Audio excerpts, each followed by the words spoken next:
Topic discussed will be on Introduction to World Trade Organization and Introduction to GATT. World Trade Organization. The World War II, which lasted from 1939 to 1945, left many countries in Europe and Asia totally ravaged. Their economies were shattered. There were tremendous strain on political and social systems, resulting in widespread annihilation and migration of people. International peace was ruffled. Something had to be done to put these war ravaged economies back in shape.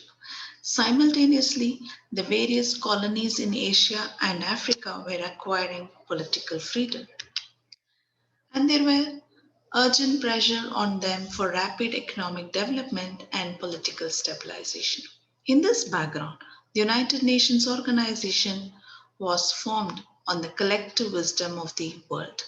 Progressively, the UNO came to encompass the concerns for development in economic, commercial, scientific, social, and cultural shape of the member nations.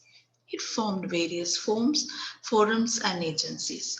One such forum under the United Nations organization was General Agreement on Tariffs and Trade, GATT, which was established in the year 1947.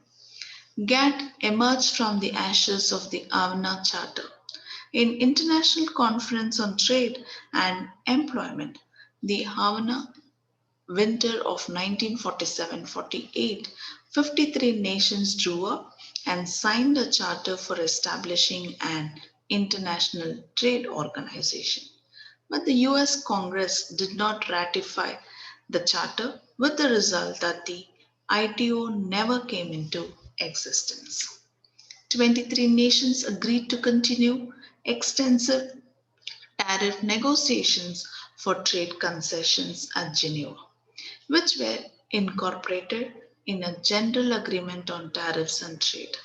This was signed on the 30th October 1947 and came into force from 1st January 1948, when other nations had also signed it. The critical juncture was reached during the Uruguay round of multilateral trade negotiations, which may be called the final act. It was signed by 124 countries, in which India was signatory, popularly known as Dunkel Agreement. It finally emerged as the World Trade Organization on 1st January 1995. Let's understand the background of GATT, General Agreement on Tariffs and Trade, is neither an organization nor a court of justice. It is simply a multinational treaty which now covers 80% of the world trade. It is a decision making body with a code of rules for the conduct of international trade and a mechanism for trade liberalization. It is a forum where the contracting parties meet from time to time to discuss and solve their trade problems and also negotiate to enlarge their trade.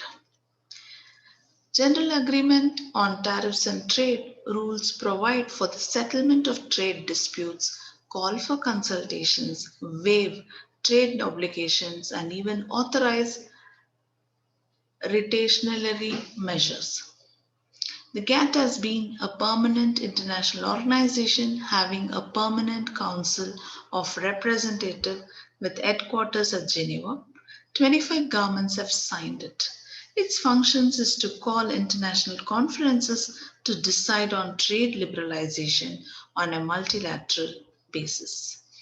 In this session, we have discussed about both GATT and WTO introductory aspects.